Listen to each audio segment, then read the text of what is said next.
I had a false concept a long time ago, right? Just before I got saved and even newly saved, of just, you know, kind of thinking like, well, if I have to you know, obey God's commandments and I can't, you know, there's some things that are just, I just can't do that are fun. It's kind of taking the fun away, right?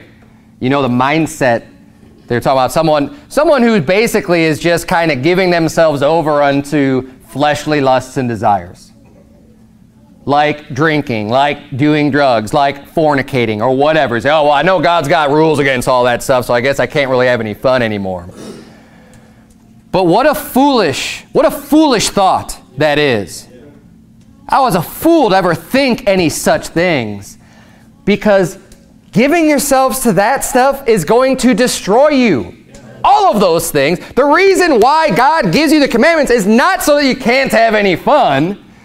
God's trying to protect you. He's looking out for you. He wants you to avoid the pitfalls and the traps and the destruction that comes along with sin. So he gives you commandments and rules and saying, don't do these things. It's the same reason any loving parent has rules for their children. I don't want to see my children go off and have a worthless life, have a meaningless life, destroy their lives, live in misery, live in sorrow, make all kinds of bad choices that are just going to stay with them for the rest of their life. So I give them rules.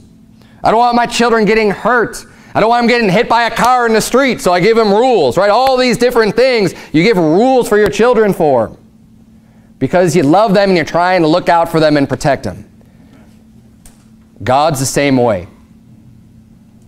We ought to love God's commandments because he's looking out for us. He doesn't want you to be miserable. But see, sin will make you miserable.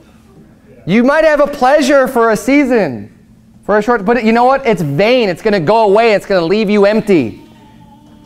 And whatever joy you think you can get from sin will be overshadowed by the effect of that sin in the long run.